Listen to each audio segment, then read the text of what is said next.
Good day, great people, and welcome to Engi 24 News. Sit tight. Subscribe to Engi 24 News as we unveil new and interesting developments in the landscape of Nigeria politics in a moment for your watching pleasure.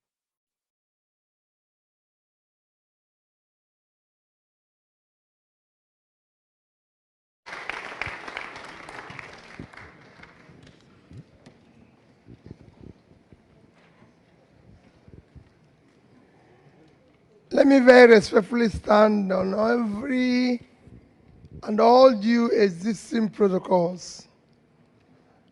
Mine is going to be more of an interactive section because I want to learn.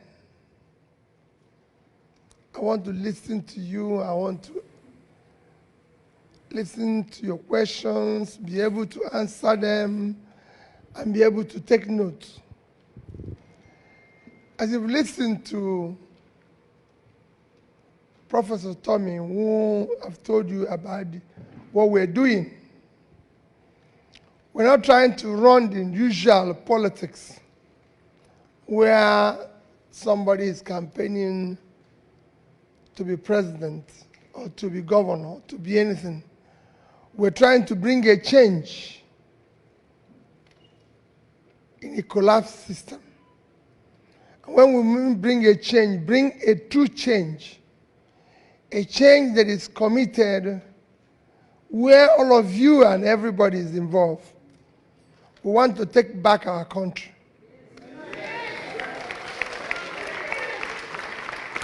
We believe that today our country is not governed or served by people who believe in the country. I've been going about, you are the sixth stop. I have touring various cities from Germany to Toronto to everywhere. You are the sixth one. Everywhere I go and see huge number of Nigerians. The question is, who is remaining in Nigeria?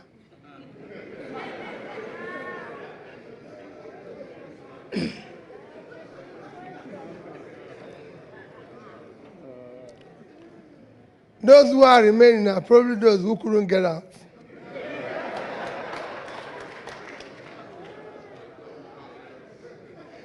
And as I go about, I ask myself a question. And I look around and ask myself, what makes this place better than Nigeria? We have free market, actually. We have very strong free market policies. We have better weather. We have better environment. We have better food. Everything, we're family, we're better people, I can tell you. You can be hungry in Nigeria and your neighbor can give you food. If you're hungry in America, nobody's going to give you food. So we have everything. So what is wrong? How did we get to a stage where today nobody wants to go back there? How did we get to a stage where we have millions of people in a country that is so blessed with everything hungry? How do we get to where the place has become one of the worst places when you talk about terrorism, kidnapping, all forms of criminality? How did we get where, if you refer people who are unemployed in the world, we're there? What happened? This is a country. In the 80s, most of you went to school in Nigeria, and I'm proud to say you're Nigerian. In the 80s, you cannot compare Nigeria with China, with Korea, with all these countries. We had 3 times the reserve of China. Today have 3 trillion. These are countries that we cannot compare us with. People used to come from Saudi and everything to patronize our teaching hospitals and everything. So how did we get here? Indians were all over the place in Nigeria, teachers, Philippines and everything. Today, we are going to India. We want to just escape to anywhere, no matter where it is. How did we get here? All you are seeing in Nigeria today is cumulative effect of leadership failure over the years. The only thing that Nigeria lacked is leadership. And that is the leadership that brought us where we now have the highest number of people living in poverty in the surface of the earth. Where we now have the highest unemployment. Where we now live in fear of insecurity. And we don't know where. And some of you who are lucky to be here, as Lord said, are faced with double tragedy. I will explain it to you. So what are we trying to do? Is what part I've explained to you. Ours is that we can take this place back. We can fix it. This looks difficult. Countries have gone through this. It's mentioned to you about what happened in India. It happened in Brazil or South America. We're in a total mess a few years ago. All they needed was have people who are prepared to sacrifice and say, we can change here. We can fix it. And it can happen. We have the people. We're assembling it as a team. We don't want somebody to go in and say, oh, I'm Mr. Obi, I'm president. It's time for everybody to remove all those. When the MC was announcing, he was trying to call everybody honorable. MC, we're trying to remove all those titles.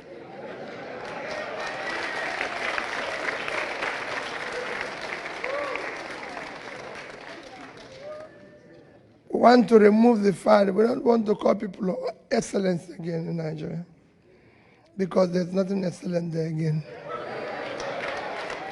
We don't want people to be distinguished. When I came in here, like I said to every other place I've been, I saw people, but I noticed that maybe it wasn't you people, because I'm not happy. And I thank people of Sadia that we're doing this in a church. That's actually where we should be now. So wherever I go, they've been trying to celebrate or sing, and I said, no more celebration in Nigeria.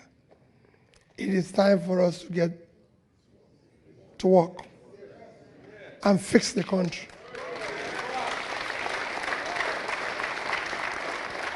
The potentialities are there. It's going to be difficult. Extremely difficult.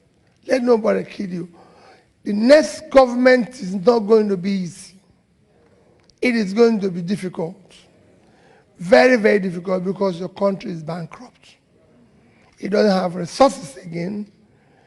If you listen to next year's budget, it will frighten you. Somebody asked me this morning, that everybody's been asking, Peter, how do you think this will work? How do you have a situation where, just to give you an example, the first 4 months of this year, January to April 30th, our revenue is 1,063 billion naira. But our expenditure within the same period was 4,6 720 billion. So if you minus the deficit is 3.1 trillion. So how does a business that spends 3 times its revenue survive? How are you going to do it? That's what everybody's been asking. Peter, do you think this can survive? My answer is very difficult, but the business can survive.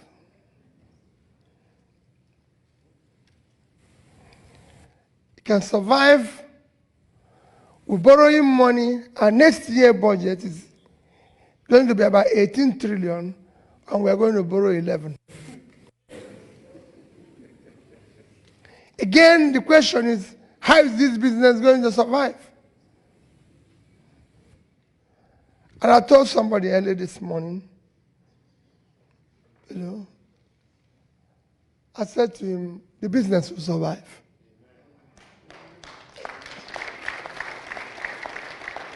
Businesses have come back from bankruptcy, even in America. What it needs is that it needs competent managers who have the capacity and vision to run it, and can understand that it will no longer run the way it's been running. Managers that can understand that this is time to shut down the cost. Managers that understand that you can no longer continue the consumptive way the country is going. The country must go into production. People who understand that you can no longer borrow money for consumption. You borrow money for investment. That is the only way you can come back alive. And that's what we need. But to do that requires a lot. Prof, I've told you about foreign investor. That is my main topic with you who are here. Why am I going around talking to you, pleading with you?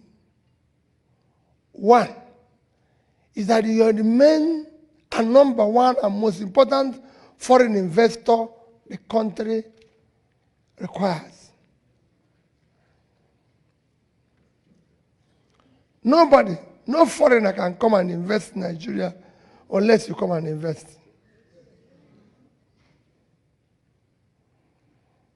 And you are investing to save yourself.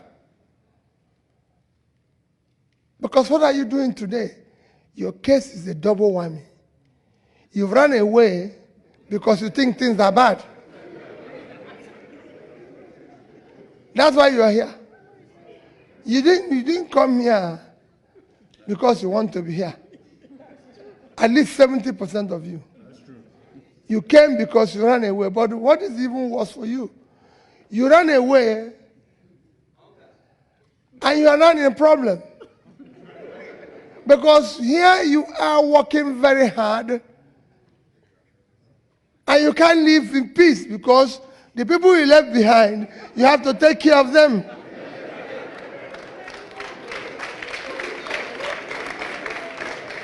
So you have a crisis. Because if you are left on your own, it would have been better. But now, for every 10 calls you receive, it's 10 problems, if not 11. And you can't say no. Because even if you hate them, you will not sleep. Remembering that they are there. They're hungry. You become everything. You are the funeral director. When anybody dies, you have to come and bury the person. You are a doctor. You are a nurse. Because everybody that is sick is looking for you. So they turn into everything. At that stage, you don't even have peace. So your problem is more. So you have a duty. If you fix there and it's working, then you reduce your own pressure. So you owe a duty to fix there.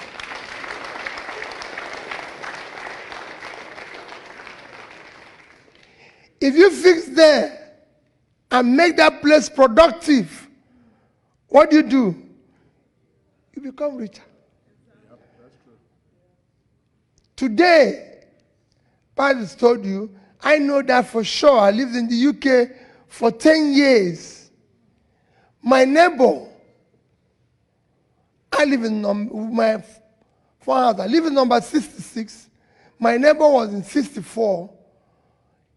Because things started working well in his country, in India, he went there and built a factory.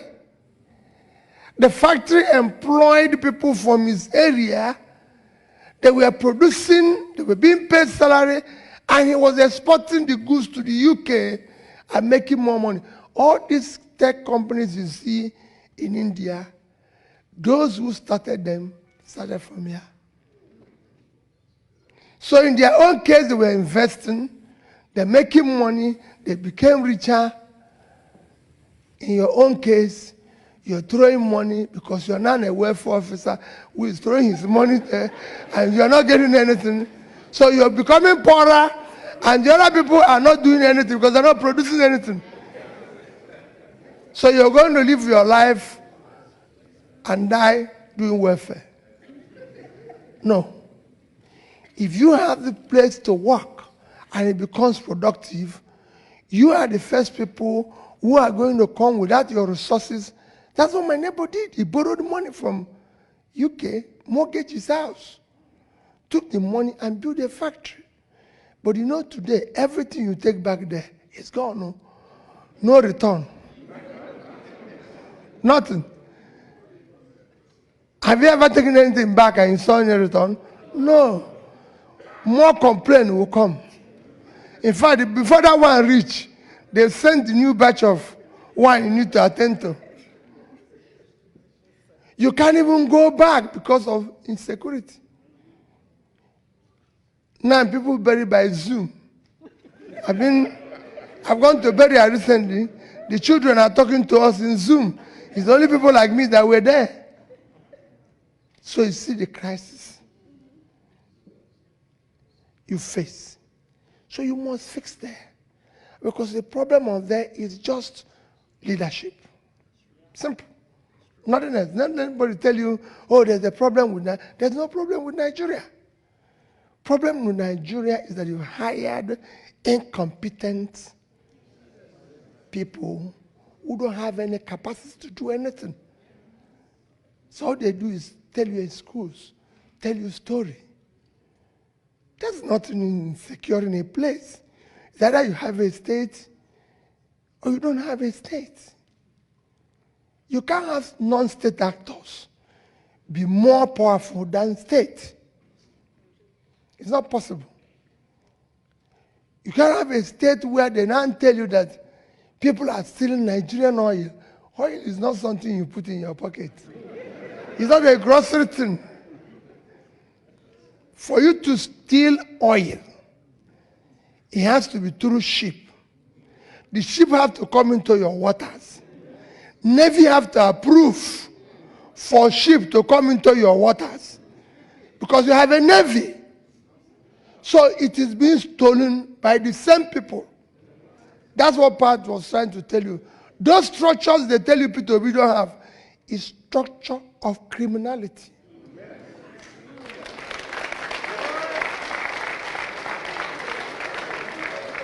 It is that structure that I want to remove. Because that structure is structure that made it. So it's simple. There's no reason anybody. So anybody who tell you insecurity is this. Yes. Everybody knows that the more you pull people out of poverty, the more you reduce criminality. The more you equip your police and everything, I said, everybody knows that. It is important. Structure that makes it impossible that you can't invest in human capital development. Everybody knows that the more you invest in education of your people, the more money you make. Nigeria have enough population. Somebody got up here and said, oh, we now get from diaspora remittances about 20 billion or 30 billion or 20-something billion. No, I want it to be 50 billion. We would do like other countries where we educate our people and have a ministry that ensure how they even leave the country in an organized manner. And they remit money because we have the population. We have everything.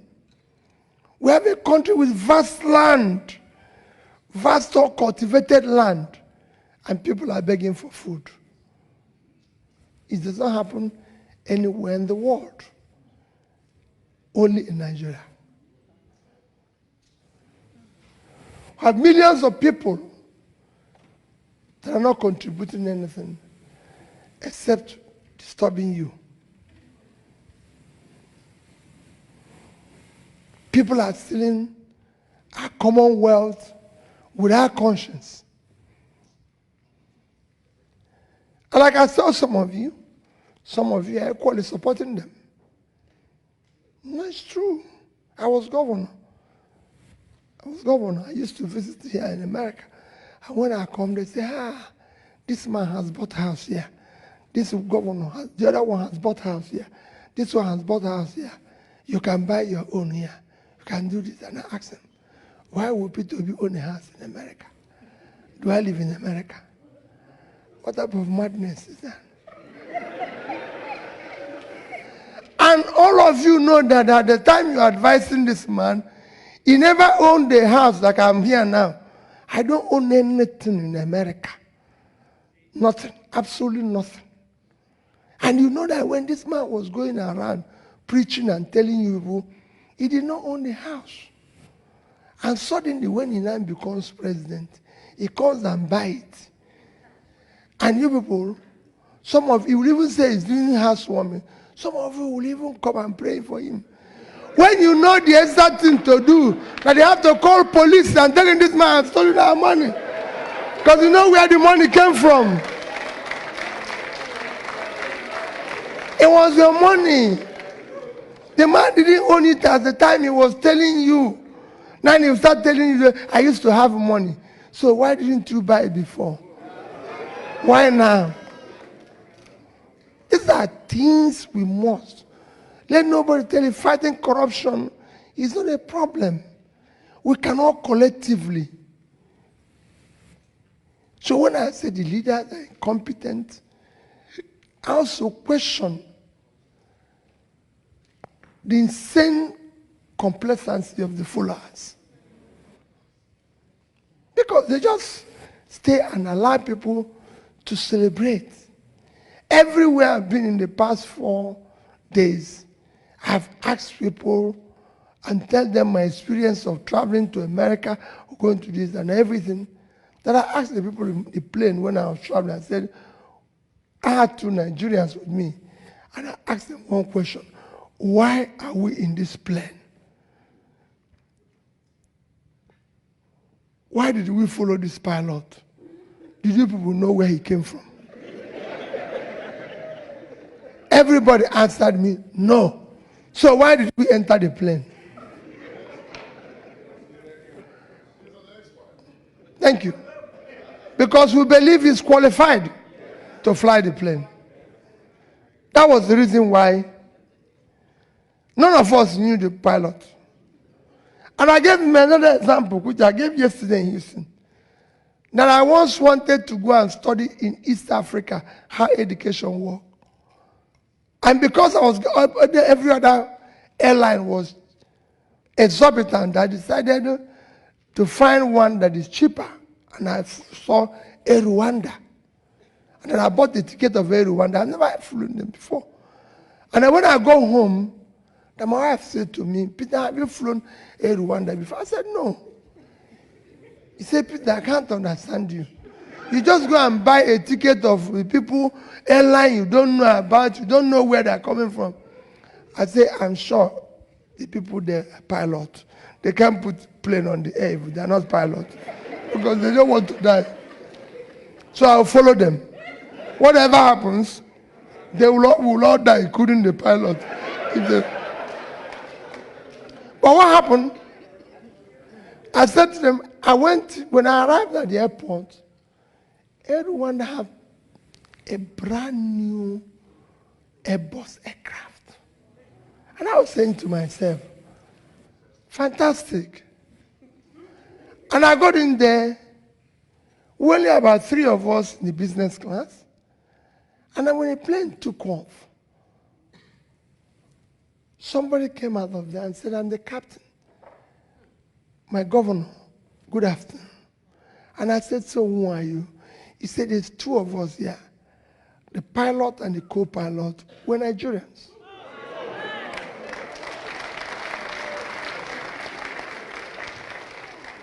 Well, because they have no one to, Nigeria doesn't have the one they can fly. They started flying the other one. If they were Nigerians, they would have said whether they came from north or east or west or central before they put them in the cockpit. That's why the other one failed. They didn't. And I can't go on and on. My dear people, you have a duty. You can reduce your cost. And the way to reduce your cost is to be involved in this change that we're doing. Everybody. That's what I'm doing. That's what Professor Tommy is doing. I tell him every day, you're going around, a professor of political economy. This will be your last teaching if this one fails. Because nobody will ever listen to you again.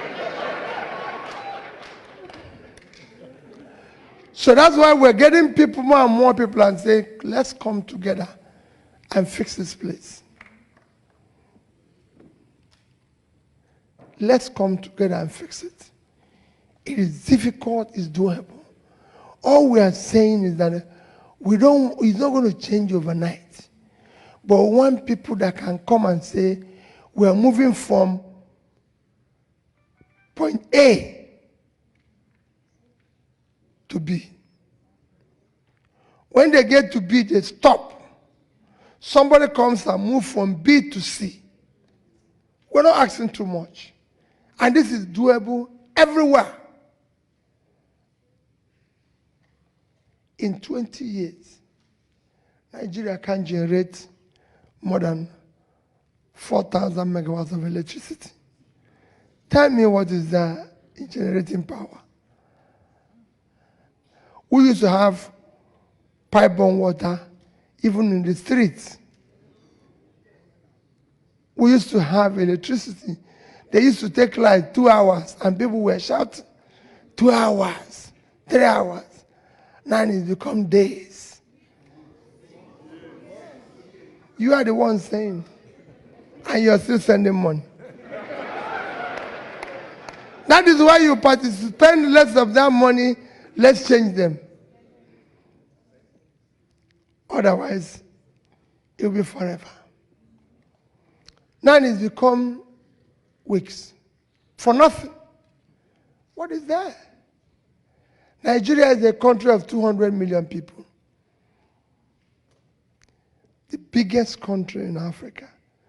The most important country in Africa. With people like you, everywhere you go on the surface of the earth, you see Nigeria playing the role of being an expert, role of being one of the best. The only place that is not working is in Nigeria. So the biggest country with 200 million people, generating 4,000 megawatts of electricity, generating and distributing, and every day all you hear, power grid fail, this one fail. In every other country, you just go in and put your switch. You don't even know which is power company. Don't know. Nigeria is one story of the other. The second biggest country in Africa is South Africa in terms of economy. 60 million people. They are generating and transmitting and distributing about 50,000 megawatts. And we are doing 4. In the past 3 weeks, South African government had declared emergency in power. You can go and Google it.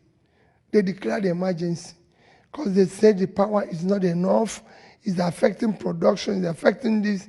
So they've now said anybody can generate power up to 100 megawatts without license.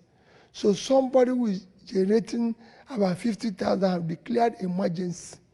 And somebody who is generating 4 have not even declared anything.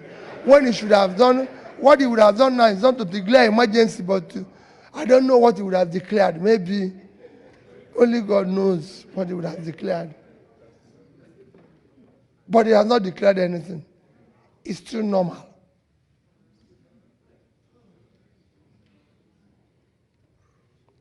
Countries have declared war on criminality. Nigeria has not done that because it was not necessary. You don't have a situation where kidnappers kidnap people in this time and age, take them to the bush, stay there with 1 month, feeding them, phoning their family to come and bring money. Often a time, if the person is sick, they even allow somebody, doctor, to come and treat the person and go back. But the police don't know where they are.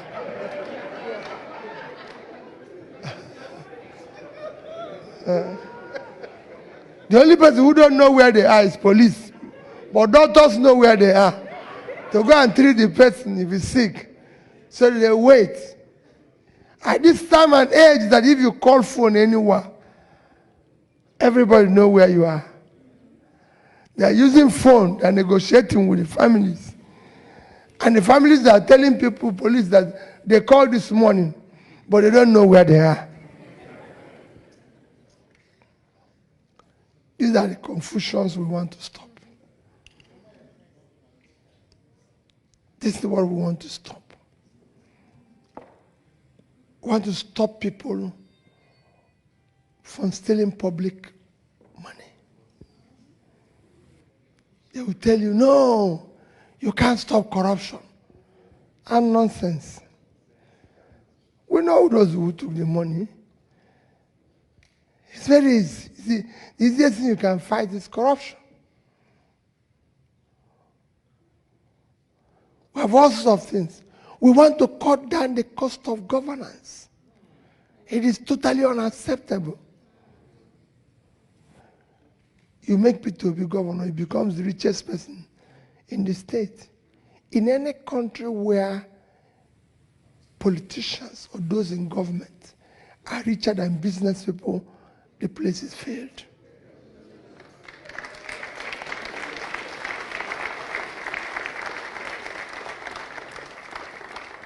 You celebrated doctor. When we were talking, doctor cannot be earning maybe 10% of what the governor of North Carolina is earning. How can? And he's still practicing. Professors in university are on strike. Nobody's negotiating with them. We're negotiating with bandits.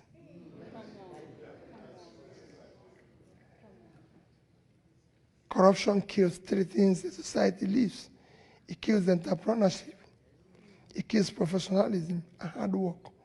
You're negotiating with bandits, but you can't sit down with university professors and you want them to continue to do research and be able to find solutions to what is happening in society. Why don't I become a bandit and negotiate with government?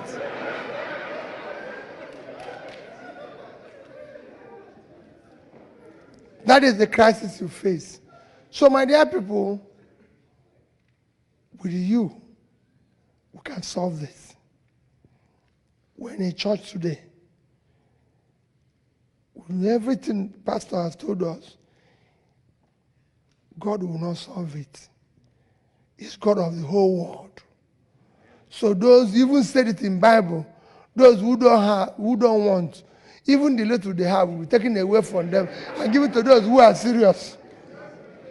Because he's not going to be looking for where there's no light, where there's no this, where there's no, it's enough problem. He has enough problem already to deal with the entire world. So you better go and bless those who want blessing and leave those who don't want the blessing. After all, he has made it that some will go to heaven, some will go to hell. So if people choose to go to hell, let them go to hell. It's their business. So if you think God is going to solve it for us, no. We are going to solve it ourselves. And not solving it is why I'm going around. That's why I said no celebration, no title, no award. I'm going to places like when I went to California, they say award. I said, no award. Every award now will wait till after government. We know whether the person is qualified to be awarded anything or not. Not when you are in office. Because we have heard this type of story before, where people come and tell us glossy stories and then do the opposite. But remember what I said, and what I'm going to tell you people now is that they must come direct and tell you. Because what they do is to send proses. And when you ask them, you said so. You say, no, it was this person who said. No. We're about 18 of us now contesting to be president. Don't think it's only Peter Obi. You must listen to all of us. Let nobody send anybody to come and meet you. Let them come personally. Say who they are. So that as they are talking, you go and look at their past. Check their name, their age, their school they went, everything. So nobody should come here and tell you, I'm sending this person. No. You must go and look at the place where they passed before. And be able to say, he can do this work, or he cannot do it. Because we now have a situation where, if you say, oh, it's people shout every day and say, what are you going to do? Because I'll listen to the questions you ask. What are you going to do about rate of exchange? What are you going to do about Naira? Naira used to be 1 Naira. Some of you left Nigeria when Naira was, when it was 67 kobo. When dollar was 67 kobo. Some of you left when it was 1 Naira to $1. Some left when it was 2. Some left when it was 10. When it was 20. Today is about 700. And people said, how are you going to solve it? It is very easy. The only way to do that is to take the country from consumption to production.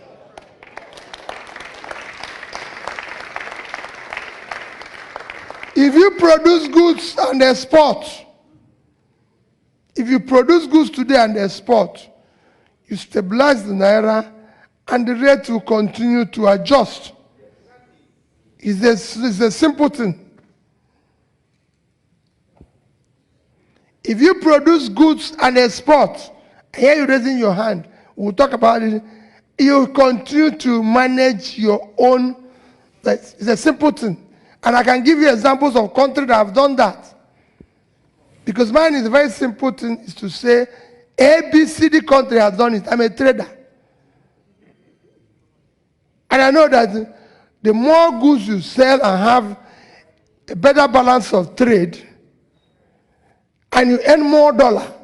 The problem Nigeria have today, why the dollar is failing, is that we no longer earn dollars.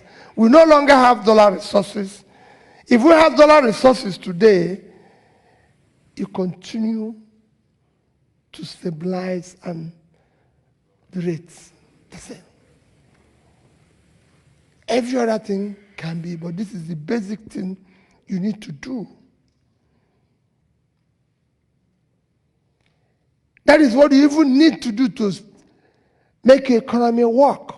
Nigeria is 200 million people where there's no production. There's no production. If you look at that, go and check our export in 2021. A country of 200 million people living on 923,000 square kilometers of land. Our total export is 18 trillion 900 billion naira, including the famous oil. That's what we earned. If you divide it by official rate, which people in government use, is 47 billion naira. If you divide it by my own rate, which is what I believe is official, because their own, I only hear it, it is about 30 billion. They can argue anything. For 200 million people, no. Because we have small countries, we have other countries who are doing the same thing. Vietnam is 100 million, which is half of our population. They live on 331,000 square kilometers of land, which is just a quarter of us. Their total export last year was $312 billion. So we didn't even do 10% of what they did by my own rate. And what they exported were manufactured goods. Electronics, 50-something. They did clothing, 30-something billion. And you can go on and on. Footwear. If you go into shops everywhere now, all you're seeing clothing made in Vietnam, made in Bangladesh, everywhere but not Nigeria. What is it making clothes? There's any rocket science in making clothing. We used to have textile companies all over the place in Kaduna. Aba people used to, you can sew anything. Why are they not being encouraged? Footwear. All manufacturing companies used to be there. They've all died. This is not anything. We can do the same thing. I go to one state after the other. They are waiting to share money from oil. A diminishing assets. Everybody is every day saying that they don't want these assets. Something that is already dead. Okay, look at it. A diminishing assets, everybody knows that in the next few years, nobody will need it. Venezuela have 10 times Nigerian reserve. If oil have not saved Venezuela, it won't save Nigeria. You people are in America. The biggest economy in America is not Texas. They're not number one. They're not number two. They're not number three. I'm not even sure. Maybe 3 or 4. It is California. And what is powering California? Agriculture and knowledge. This we have in abundance. We don't know what to do with the vast land that we have in the north. I went to Niger State. They're complaining to me they're not getting enough allocation from the federal government resources. And I said to the governor, you don't know what you're talking. You're sitting on 76.3 thousand square kilometers of land. That is 2.5 times the size of Netherlands. Netherlands is minus water is about 3,000 square kilometers. Last year, the total agricultural export is $120 billion. Imagine if Niger State can feed themselves feed Nigeria, and export just 1% of that is $1.2 billion. At my rate, 750 billion naira, 5 times their budget, but they are waiting for money from oil for 3,000 a month. When they have facilities that can give them 50 billion every month, because that's what they are doing to you. So you are sending money to your relations who are not doing anything. No. We want them to be factory workers. So when your money goes there, it becomes an investment. It's a win-win. They are gaining something, you're gaining something. Because they're not doing anything, even if you send money today for them to build your house, they will eat it. That must stop. Nigeria must be a productive country. That's what you do here. Do you see any free food anywhere here? Who will give you? If you make mistake, you end up in police now. If you still eat free food. So why will you encourage what you encourage? That is what we are begging you. That is what we are going around to tell you to help. Help. Become an advocate. Help us in the advocacy. Put in whatever resources you have in what we are doing for us to change it. That's not, it doesn't, nothing. Be part of it. In a conclusion, before we ask questions, even when we succeed, don't go away. Don't go away. Because that's the part of the problem. Sooner you elect Peter Obi, then you go home and say, okay, Peter Obi goes there and start answering His Excellency. While he was preaching, he said, oh, we are going to move from point A to B. When he goes there, he starts telling you people what I saw when I went in. Not, we don't want him, everything he needs to see, I've seen it now. So I know what we want to. All we say is, Peter, go there. If you say you're going to move this country from 4,000 to 10,000 power, if you get to 8 and you're telling us we don't, yes, you might not have 100% result, but 100% effort. Yeah. We want to say it. We want to know that you are in that direction we agreed to go. Don't go and wait. Once you hear Peter saying what you saw, you say, please, don't see anything. Please go. So that we can bring somebody who will be seeing what we know, where we know we are going. Because sooner Peter goes in there, start giving you people in schools, then you people start understanding him. Oh, maybe it's difficult. It's my tribe. Oh, they're trying to remove him because he's from Igbo, he's an Igbo man. That's why they're against him. Oh, they're trying to. No. Go and tell that Peter says a lie. I've been governor of Anambra State for 8 years. Go and tell anybody. No Anambra elite was happy with me. Somebody said it here now because he knows. And I can tell you people, if we succeed, you're not going to be happy with me. But I'm not promising anybody happiness.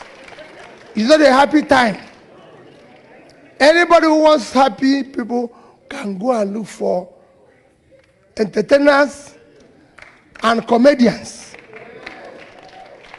The job is to start fixing Nigeria. And you will see it be happening consistently. No division, no this in it. And we're going to assemble people to make sure. That's why I say don't go away. Because I want to come back and start telling you, not coming back to tell you excuse why this did not happen, why this one. No. I'm contesting to be president of Nigeria. Do not vote for me because I'm an Igbo man. No. Don't vote for me, say because I'm an Igbo man. I've asked people in the north, is there anywhere Northerners buy bread cheaper? No. Is there any road people will build that only Northerners pass? No. Is there where Northerners have uninterrupted electricity? No. I've gone to Southwest, the same thing. I've gone to Southeast, the same thing. It is elite conspiracy, a criminal conspiracy to keep the country down. I'm from North, I'm from East. No, we don't want to hear it again. It is enough. Tell us what you will do. Leave your religion. We're not running church. We're running a country.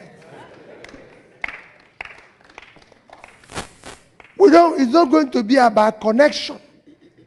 I don't want to be connected to anybody.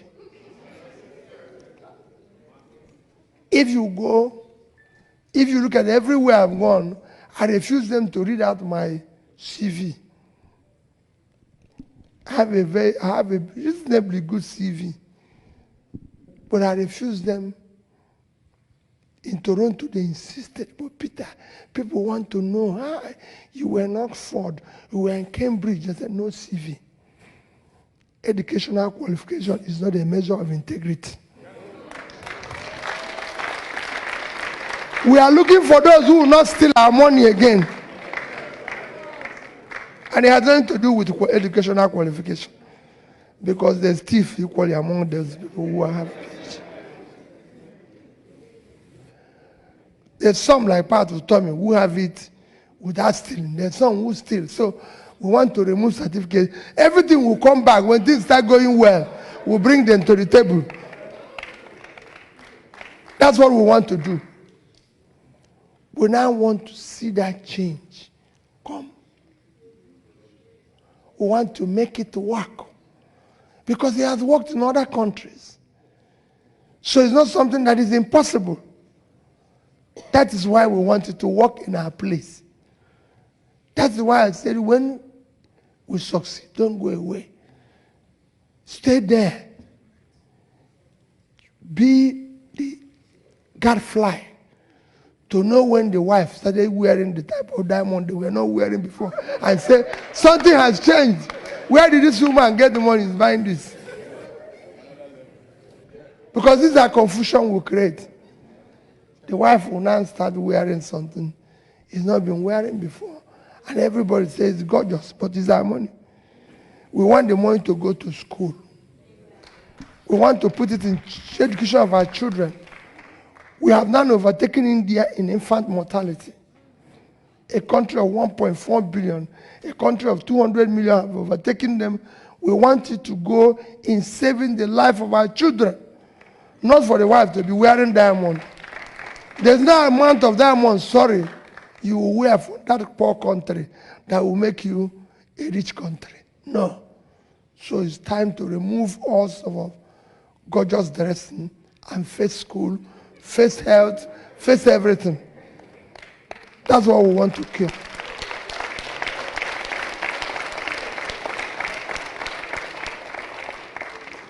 Celebrations have to stop. Because there's nothing to celebrate. It will come back when we have fixed system. That's what we want to do. I'm extremely appreciative of your time this evening.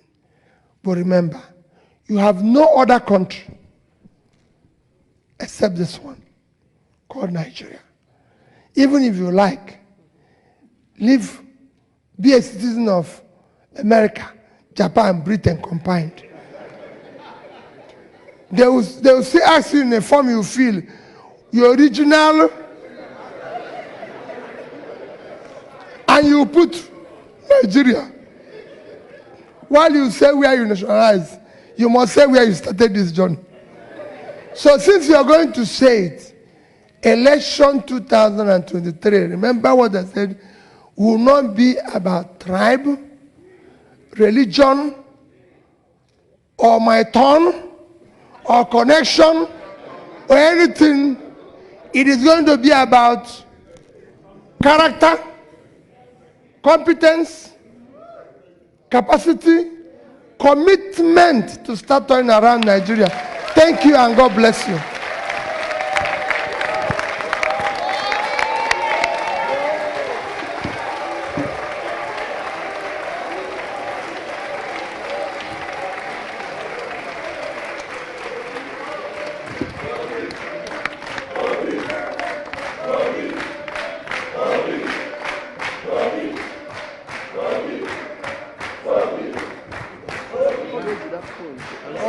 Okay. I well cannot. Okay. Yeah, that makes sense. Okay. Dedicated to him. Well, let me do this and then yes, then yes, there you go.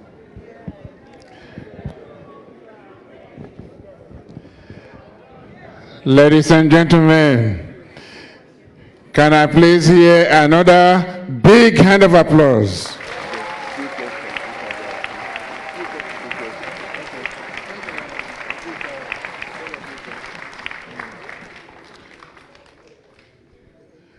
I'm going to take a few questions for His Excellency.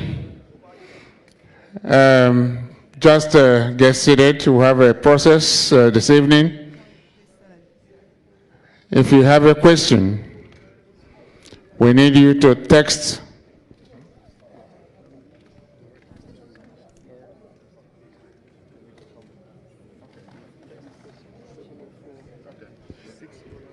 Please text your question to 704 609 7776. Again, that is 704 609 7776.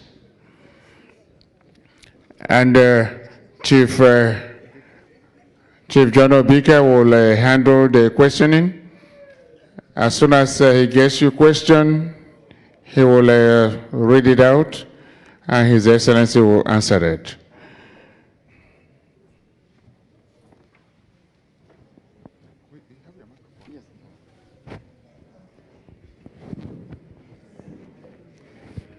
Still need this now. Yes. So we can go to Paris if it's possible.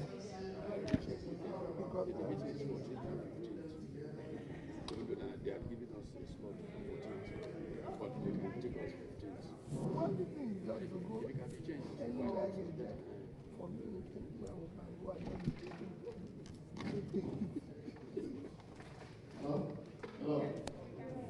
I have a question from Claudia Iro. Your Excellency, she's asking, what sector of the country will be your top priority in the first 100 days in office? I want 100 days. 100 days. Okay. Hello? Number 2, yes. What sort of? Go ahead. Hello. You can hear me now? Yeah. Sylvia Argo is asking, what sector Yeah, we heard it. economy will be your top Take the priority? next two. Number two. Number 2. Number two.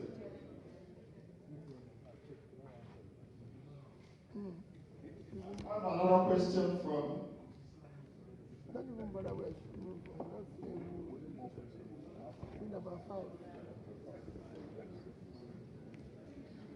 Very nice, good question.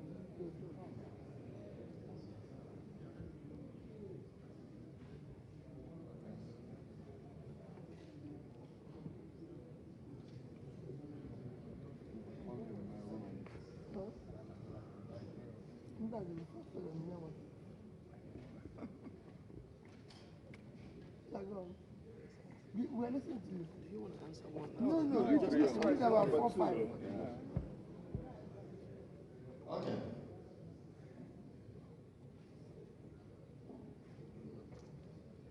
Number 2. I have another question from Pascal.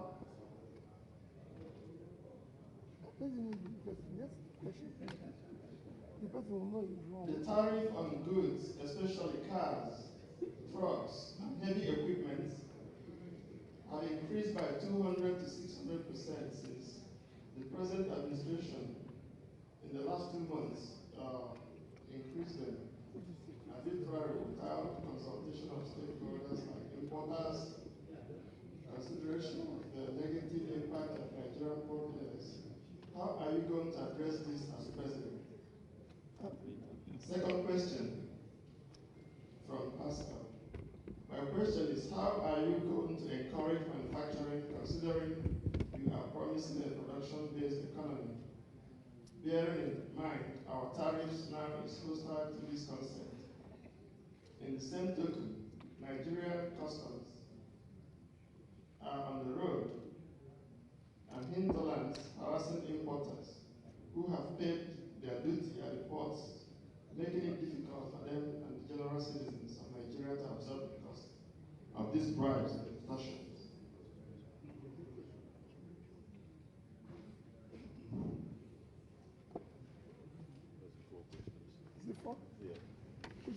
Okay.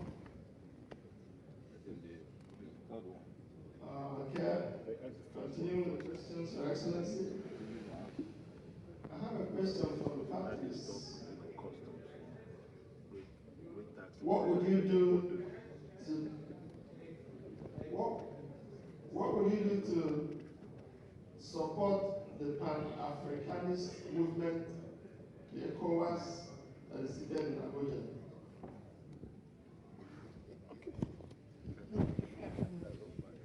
Okay, let me just try this number of questions.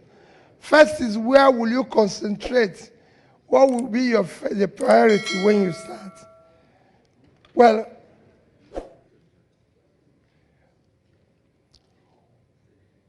you are in America. If I may ask you, because I'm learning also, what is the biggest contributor to American GDP?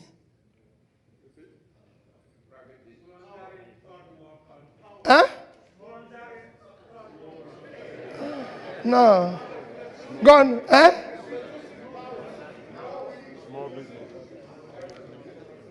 Small businesses, everything. The biggest contributor to Western world economy in terms of GDP is intangible assets. And those intangible assets are, number one, security.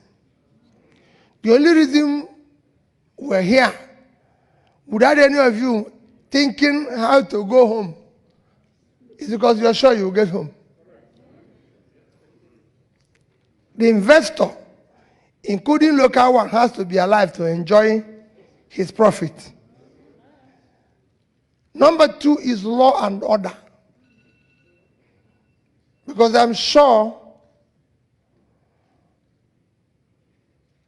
a man was telling a plane, a man was so heavy that he was desperate, he wants to wee, but there's the plane, the pilot had put seatbelt on. And he was telling the lady, no, please. The lady said, no, it's actionable for me to allow you to go and use the bathroom. There's law and order. You are sure that if you go today now and send money for somebody to buy you a house in this state, and if that money is missing, you go to court and you recover your money. In Nigeria, you can buy land, buy everything, pay, show evidence of payment, and you go to police, and you become a victim. And you have your receipt, proof of payment. Police will be telling you, how did you get the money?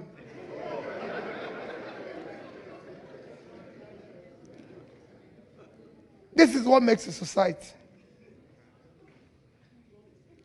So, what are we going to do first? Is to talk about security of life and property.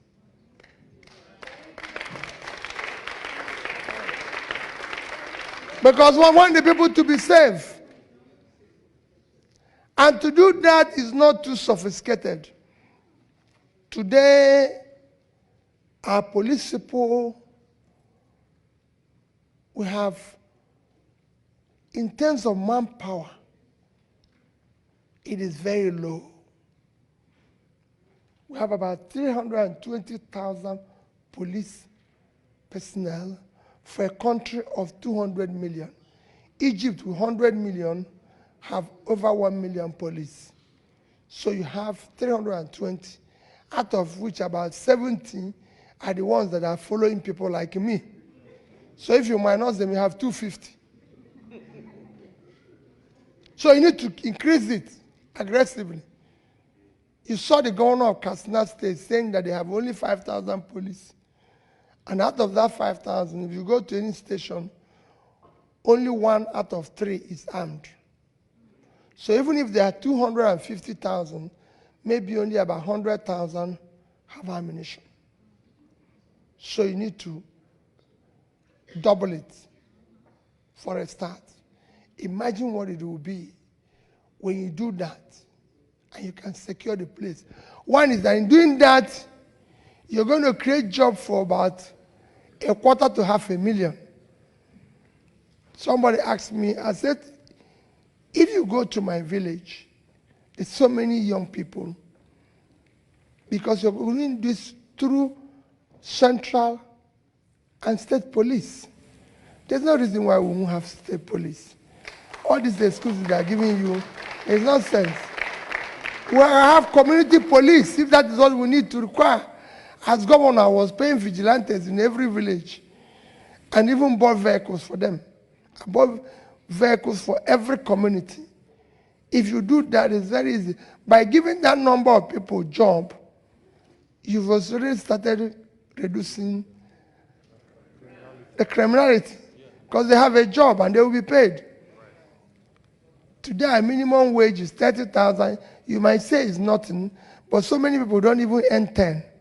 So if you go there and say, I'm going to pay 50, and you're able to employ them, somebody will say, I said, that will cost us about 20 billion naira. Somebody say, where are you going to get this money? Peter, we're talking about no money, and you say this. I said, well, the accountant general had just stolen 180. That is about 9 months' salary. So I'm going to stop stealing and put the money in this.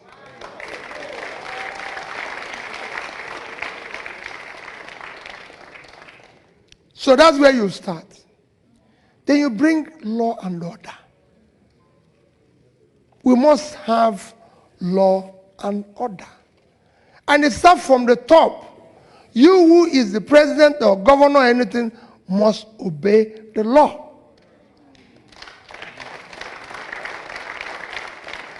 There's no two laws for any. The law of the governor of Carolina and your own is not different. It's the same thing for everybody. It's not going to be in 100 days, though. I'm telling you where we're going to start. We're going to invest in education.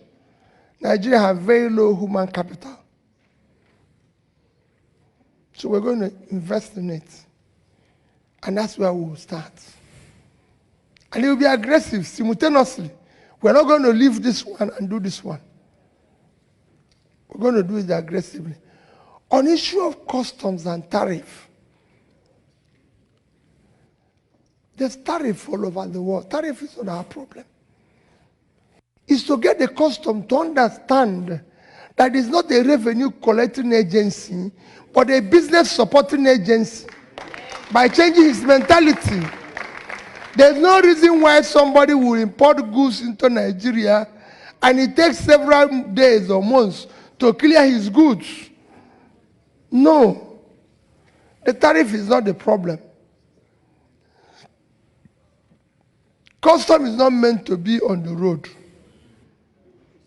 They are meant to be at the border. But because custom have become whatever you call it, you are the one who called it. But those things can stop if they don't see other people doing it. So you can. You ask, how am I going to move Nigeria from consumption to production? I've just given you an example. You remove the revenue. We're going to remove the revenue sharing formula, replace it with production formula. Because we're going to produce for export. You give incentive. When you stop corruption, and people don't see people who are going around with huge money without a daytime job, you support export-led turnaround and everything. When you start increasing the power generation, It's been clear that for every 1,000 megawatts of electricity you add to your economy, you could increase your GDP for a developing world between 0.5% to 1%. So the more they are doing it, the more you're getting more power. The greatest problem of production today is power. So the more you're increasing the availability of power in facilities, in areas like Aba, the more. Your port that you said is the difficult thing, port is supposed to be a trade facilitator. If you go to Port Harcourt, for example, today Port Harcourt is a place you can develop as export port, poor people in Aba, support people in the southeast. The country is so sophisticated that you can plan it today that all your agriculture is in the north, with Kano and Kaduna as a processing center. Lagos State drives your financial sector, while the east drives your manufacturing sector. Easily, you can plan. It's a country that everywhere will be booming if you put it right. So, how did Vietnam start production? It was just leadership. Vietnam used to be the biggest rice importer. Today they export rice. There's nothing in it. It's just a question of saying this is where we want to go. And we are driving this vehicle in that direction without any excuse. There's nothing. So, and that's where you people come in. Because I said you have the resources. 3, 4 of you can stay here and say, okay, we are going to, like the Chinese did, we are going to Nigeria to start a factory that will do this, maybe this clothing we are talking, export it here, we'll sell it here. That's what you people are going to do. And we'll be receiving it. Not that you're sending money for people to eat. No. So it is something that is doable. The fourth question, which is the final one, I can't remember very well, but the fourth question was the issue of, what was the first question? Now, manufacturing. ECOWAS. Let me tell you, Africa remains the center of our foreign policy. But you can't talk about foreign policy without having strong domestic policy. That's where you start. All these things you see they are grouping G7, G10, G20, is economy. If your economy is good, you are putting 1 G. If it's not good, you are G-less. It's mainly economy. What makes anybody G7 or G20? They will even invite you for meeting. It's like that. It's even it's the same thing with even human being. If you are doing well, you are invited. If you are not doing well, nobody invites you to any place. It's simple. No invitation. You know, no invitation. Yes, so no invitation. I used to have a very rich uncle. And when you're driving with him, you will see somebody say, "No, I don't want to see this. I don't want to see this person." And suddenly you see another person say, "Hey, stop that man, stop that man." So one day I said, "Uncle, you said you don't want to see this. You don't see this. This man is full of trouble. This one is..." So it's the same thing. If you are doing well, you are invited. If you are not doing well, nobody wants to see you because you come with trouble. So all this G7 is your economy. So your foreign policy must be driven by your strong domestic policy. There's nothing that made America first world, except that they have something to offer. There's no reason why you want to come here. This place can be Nigeria. Nobody wants to go there. Have you ever seen people queuing up in Afghanistan embassy? No.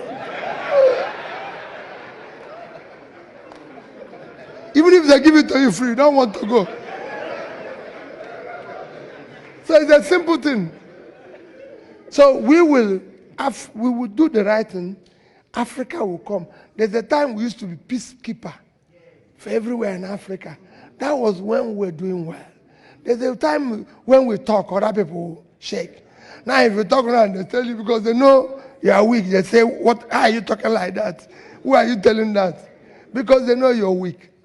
The next set of questions. So, thank you. Gentlemen, before we proceed, somebody lost or misplaced their telephone, their cell phone. If you happen to find one, please. Yes. Okay. Your Excellency. Yeah. I have a few other questions. Yeah, go on. But before we go further, I know you're so passionate about youth. If you don't mind, I'll have a youth direct this question to you. Yes. My name is